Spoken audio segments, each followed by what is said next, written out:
Que motivo eu tenho pra acordar mais cedo? Em pleno domingo, chova ou faça sol. Se não for trabalho ou então diversão, algo que eu faça por obrigação. Eu tenho motivo pra acordar mais cedo. Em pleno domingo, chova ou faça sol. Vou te encontrar na escola dominical, que faz o domingo ser especial. Escola dominical, feita pra mim, pra você. Espaço pra crescer e a Bíblia conhecer, sempre junto com você. Escola dominical, feita pra mim, pra você. Espaço pra crescer e a Bíblia conhecer, sempre junto com você. Que motivo eu tenho pra acordar mais cedo? Em pleno domingo, chova ou faça sol. Se não for trabalho ou então diversão, algo que eu faça por obrigação. Eu tenho motivo pra acordar mais cedo. Em pleno domingo, chova ou faça sol. Vou te encontrar na escola dominical, que faz o domingo ser especial. Escola dominical, feita pra mim, pra você. Espaço pra crescer e a Bíblia conhecer, sempre junto com você. Escola dominical, feita pra mim, pra você. Espaço pra crescer e a Bíblia conhecer, sempre junto com você. Escola dominical, feita pra mim, pra você. Espaço pra crescer e a Bíblia conhecer, sempre junto com você. Sempre junto com você. Sempre junto com você. Graça e paz a todos os nossos queridos e amados ouvintes. Lição número 12, em Marcos capítulo 15, sofrimento e morte do servo. Texto áureo: o centurião que estava em frente dele, vendo que assim expirara, disse: verdadeiramente este homem era o Filho de Deus. Marcos capítulo 15, versículo 39. Nossa leitura bíblica está no capítulo 15 de Marcos, versículos 22 a 47. E a verdade prática nos diz que o propósito divino de salvação se cumpre na morte de Jesus.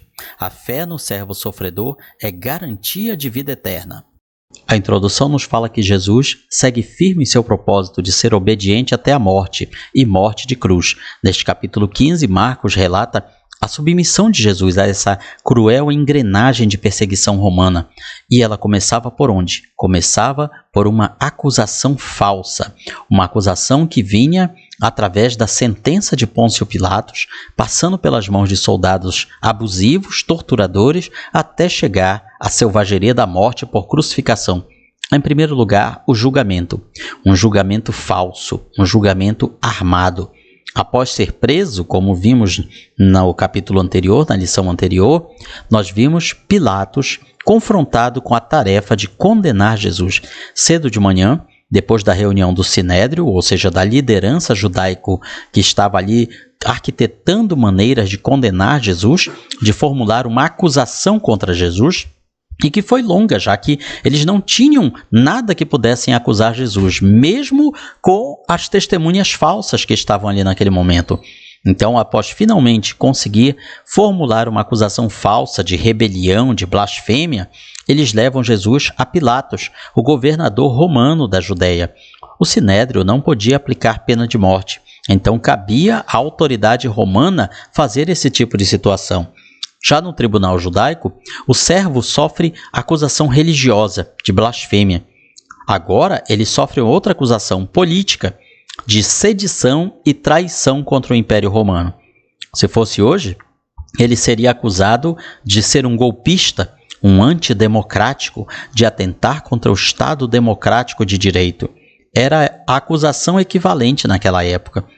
Pilatos fica espantado com o silêncio de Jesus diante de seus acusadores e deduz a verdadeira razão daquela acusação: inveja, declarando assim a sua inicial percepção de inocência. Ele viu que Jesus não era esse rebelde, ele era acostumado a lidar com rebeldes, com pessoas que se levantavam contra o poder de Roma. Porém, ao ver Jesus, ele sabe que a acusação é falsa. Falta, porém, coragem a Pilatos para manter a sua decisão. Era um político esperto, mas ainda assim um político. Ele percebe um potencial conflito de rebelião. Ele percebe que, se não condenar Jesus, dará início a uma rebelião. E isso, com certeza, não iria ser bom para Roma, para sua ficha diante do imperador romano. Então, depois dessa frustrada tentativa de transferir a responsabilidade para Herodes, ele envia Jesus até Herodes e Herodes devolve o problema para Pilatos. Afinal, Herodes era o rei da Judéia, nomeado por Roma, e sendo Jesus da Judéia, da Galiléia, caberia a Herodes. Mas Herodes também não dá nenhuma sentença condenatória de Jesus e devolve o problema para Pilatos. Pilatos, então, se convence que terá que julgar essa complicadíssima causa. Barrabás solto. Pilatos, querendo contentar a multidão, que estava ali furiosa, exigindo providências de Pilatos, solta Barrabás. Quem era Barrabás? Um criminoso, confesso e assumido. Ele solta Barrabás e manda castigar a Jesus, açoitando. Pilatos vê então uma oportunidade de transferir suas responsabilidades para a multidão, aplicando um costume da época, propondo ao povo a libertação de um preso. Jesus ou Barrabás, um assassino, rebelde, golpista, revolucionário. Pilatos tinha autoridade para perdoar qualquer criminoso, mas a estratégia de não dar certo. Apesar de ele sugerir à multidão que libertasse Jesus, o povo segue a orientação das autoridades religiosas judaicas e escolhe Barrabás. Preocupado com essa situação, e também o alerta da sua esposa, relatado em Mateus capítulo 27, versículo 19. Pilatos continua a insistir na absolvição de Jesus, mas o povo já se tinha decidido. Ele já se agitava. Eles queriam a morte de alguém. E em vez de pedir o castigo de Barrabás, eles querem que castigue Jesus, que nunca tinha feito mal a eles. Desejando evitar a rebelião, Pilatos lava suas mãos e entrega Jesus à multidão para morrer na cruz, com um açoitamento antecessor. Aqui nós passamos para o terceiro item, a atuação dos soldados romanos acostumados a infligir castigos às pessoas. O severo açoitamento que vinha antes da crucificação. Alguns, inclusive, não resistiam ao açoitamento e morriam antes mesmo de serem crucificados. O criminoso era despido, amarrado a um poste e chicoteado. O chicote com várias tiras de couro, pedaços de ferro e ossos costurados nas pontas. Aquele açoitamento não apenas machucava a pele, mas rasgava a pele, arrancava pedaços de carne, abria feridas tão profundas que se podiam ver até mesmo os ossos e entranhas das pessoas. Por isso que muitos morriam antes mesmo de ser crucificados. Porém, além disso, os soldados também castigam Jesus depois do chicoteamento. Ele era também torturado pelos soldados romanos. Ele era instigado a manifestar o seu poder divino. Ao lhe colocarem uma roupa de púrpura, que era uma vestimenta real, e uma coroa de espinhos na cabeça, os soldados zombavam dele como rei dos judeus. Batiam em sua cabeça com um pedaço de pau, cuspiam em seu rosto, se ajoelhavam para adorá-lo de forma escarnecedora, escarnecendo dele como filho de Deus. Eu fico imaginando como será a reação desses soldados que escarneceram de Jesus quando no fim dos tempos Jesus estiver como rei no seu trono, no grande trono branco, para julgar a todos. E esses que blasfemaram dele, que escarneceram dele, terão que dobrar o joelho e dizer: Jesus Cristo é o Senhor, para a glória de Deus Pai. Mas naquele momento, eles estavam por cima. Eles estavam com todo o poder sobre Jesus. Jesus não podia reagir a eles de maneira nenhuma, nem se o quisesse. Esse sofrimento fora predito pelo próprio profeta Isaías, capítulos 50 e capítulo 53. O próprio Jesus, alguns dias antes, está relatado em Marcos capítulo 10 e em outros evangelhos, também tinha profetizado que ele seria tratado dessa maneira pelos soldados. O propósito do servo, a sua missão, estava se cumprindo com perfeição. Segundo tópico, a crucificação. Jesus rumo ao Gólgota, que quer dizer lugar da caveira, em hebraico. Era um lugar fora dos muros da cidade, onde eram executados, crucificados, os criminosos. A crucificação era um aterrorizante espetáculo público, uma tortura em praça pública. O condenado tinha que carregar a sua cruz, ou geralmente a barra horizontal da cruz, enquanto que a barra vertical já ficava ali preparada no local da execução. Portanto, faltaram forças a Jesus para cumprir essa tarefa. Afinal, ele estava esgotado, uma noite inteira sem dormir, sem descanso, sem alimento, chicoteado, perdendo com certeza muito sangue. E isso o enfraqueceu a tal ponto que ele não conseguiu carregar a cruz em alguns trechos. Então, os soldados romanos chamam um homem chamado Simão Cirineu. Cirineu porque ele vinha da cidade de Cirene, uma região do norte da África. Ele foi obrigado pelos soldados romanos a carregar a cruz de Jesus. Oficiais romanos tinham esse poder de chamar qualquer cidadão para prestar esses serviços. Os leitores de Marcos provavelmente conheciam os filhos de Simão Cirineu, chamados de Alexandre e Rufo. Por isso, eles são mencionados explicitamente aqui no capítulo 15, versículo 21. Afinal, Rufo ele era parte da igreja de Roma, como lemos em Romanos, capítulo 16, versículo 13. O segundo item nos fala do sofrimento horripilante que Jesus teve que passar. O crucificaram, repartiram entre si as suas roupas, lançando-lhes sorte para ver o que levaria cada um. A crucificação era uma das formas mais abomináveis de execução. Ela não foi inventada pelos romanos, mas sim pelos persas, por volta do século VII. E foi se espalhando através de Alexandre o Grande, que utilizou como forma de execução. O Império Romano adotou essa maneira de execução até por volta do ano 337 d.C., quando ela foi proibida pelo imperador Constantino. Na crucificação, a morte era lenta, dolorosa e humilhante. A pessoa podia ficar ali agonizando por vários dias. E era humilhante porque, geralmente, a pessoa ficava exposta ali ao público, debaixo do sol e da chuva, muitas vezes nu, totalmente despido ou despida. O sentenciado era deitado de costas no chão, seus braços esticados e depois amarrados ou pregados na barra horizontal. No caso de Jesus, ele foi pregado. Grossos cravos ou pregos de ferro lhe atravessaram os ossos das mãos ou pulsos. Em seguida, a barra era levantada junto com o crucificado e presa ao poste vertical, já fixado ao solo. E ali a pessoa permanecia até morrer.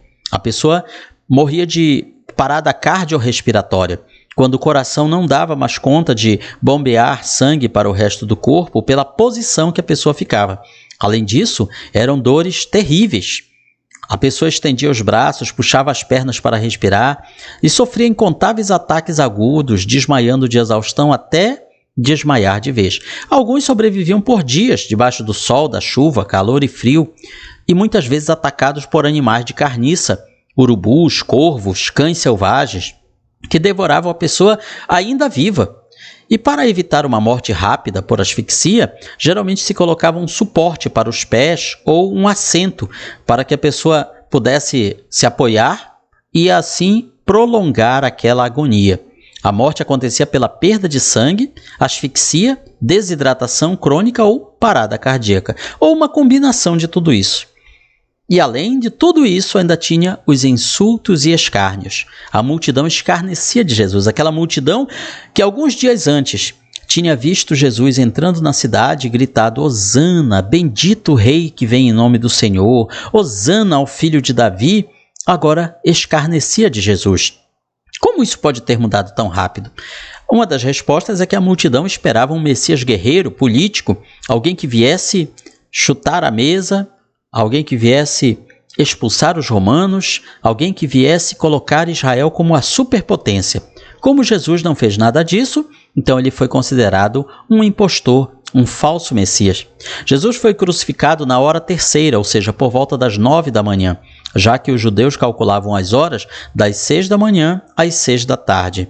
Pilatos também coloca uma placa de acusação, o rei dos judeus, nas letras hebraica, latim e grego, de maneira que todos pudessem ver e entender o significado. Há toda uma temática, toda uma pregação sobre essa placa, que ela era colocada de tal maneira que podia ser vista de todos os lados da cruz. E, segundo alguns estudiosos, em hebraico, a inscrição Rei dos Judeus formava um anagrama, uma espécie de sigla, em que eram as letras do nome judaico. Por isso, os fariseus, os líderes religiosos, foram até Pilatos e pediram para Pilatos mudar o que estava escrito e dizer: sou o rei dos judeus. Ele disse que é rei dos judeus. Então mude lá a placa. E Pilatos se negou. Ficou o rei dos judeus. Só que escrito em hebraico, o rei dos judeus, da forma como Pilatos tinha colocado em hebraico, formava uma sigla que era o tetragrama, o nome de Deus em hebraico. Era comum pessoas oferecerem ao condenado substâncias narcóticas, entorpecentes, para que a pessoa não sentisse dor, mas Jesus não aceitou. Ele queria se manter totalmente consciente e sóbrio no cumprimento de sua missão de beber o cálice da ira de Deus.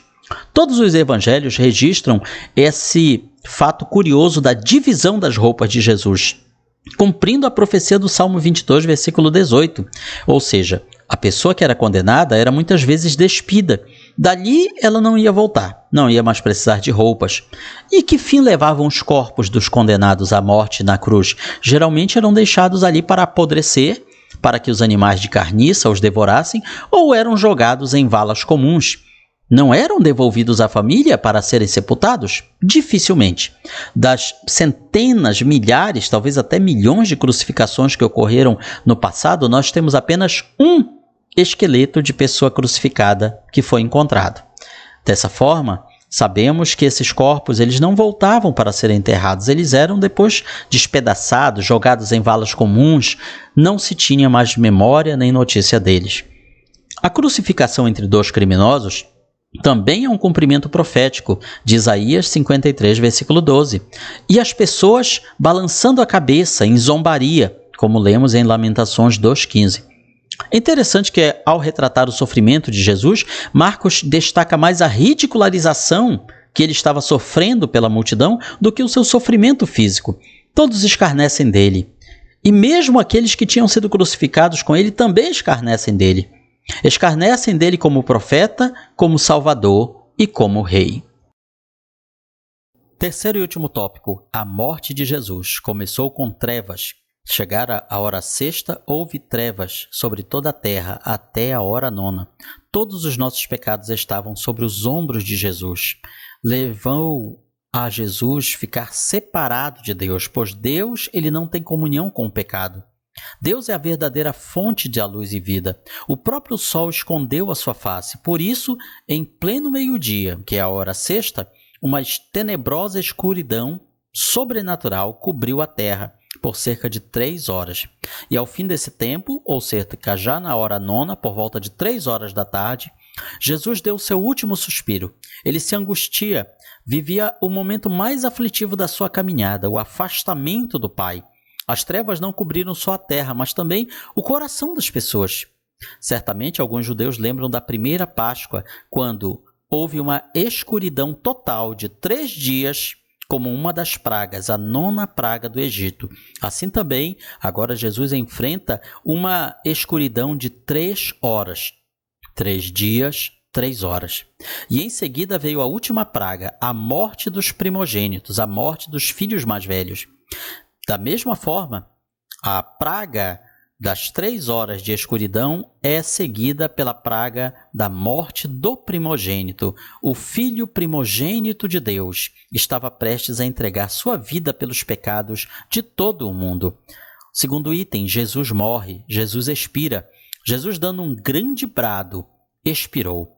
Ele tira as suas últimas forças para dar o seu último brado, um brado de vitória, e que para o mundo pareceu uma derrota. Pai, em tuas mãos entrego o meu espírito. Disse isso de forma bem alta, com os seus últimas forças, seus últimos suspiros.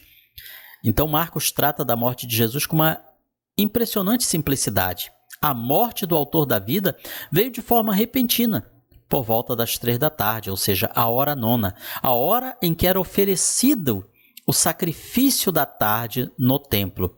Pilatos se admirou pela rapidez da morte de Jesus, causado talvez pela severidade dos seus açoites.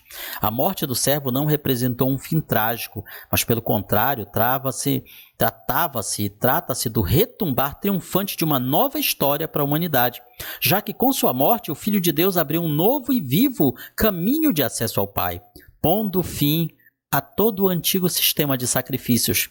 Não precisava mais de sacrifícios de animais, já que agora o sacrifício perfeito tinha vindo. E para demonstrar essa realidade, o próprio Deus rasga o véu do templo em 2 partes, de alto a baixo, do céu para a terra. Alguns podem ler a palavra véu e pensar que era uma cortina muito fina, mas não. O véu do templo, lá na cidade de Jerusalém, era uma cortina muito grande, que separava o lugar santo do lugar santíssimo, e ele era constituído de muitos fios, muito grosso. Ele não conseguia ser rasgado com facilidade, nem com força de vários animais, vários cavalos puxando em sentido contrário.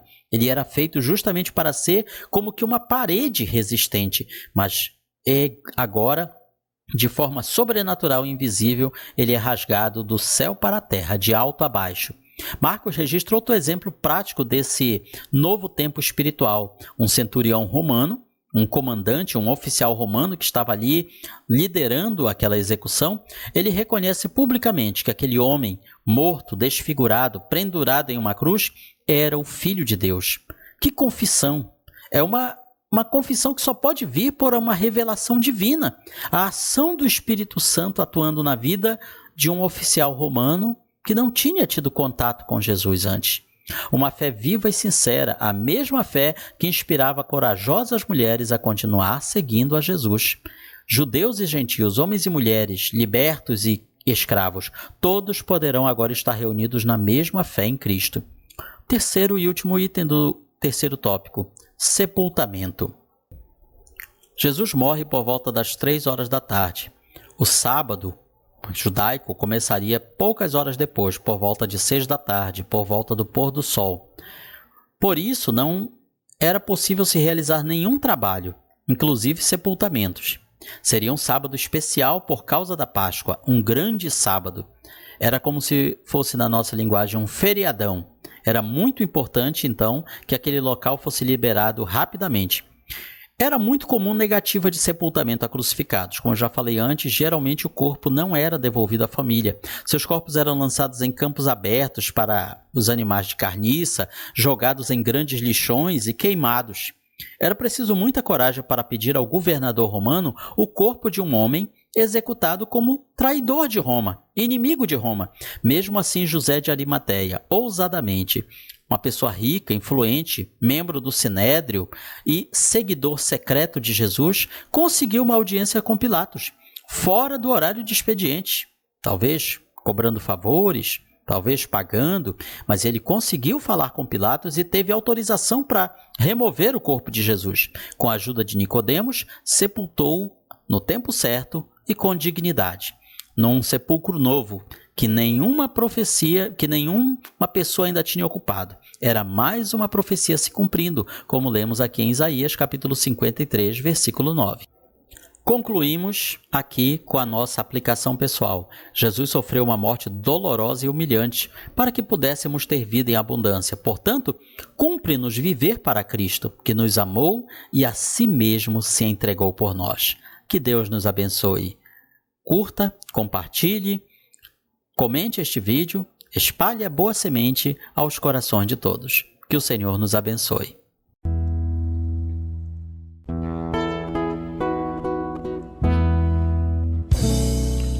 Findou-se o tempo de estudo da escola dominical. Boa lição aprendemos do nosso Pai Celestial. Despede-nos, Jesus Cristo, em tua paz e amor, e nos concede para sempre o teu celeste favor. Aos visitantes e amigos agradecemos também. Que a paz de Deus reine em todos e até domingo que vem. E até domingo que vem. E até domingo que vem.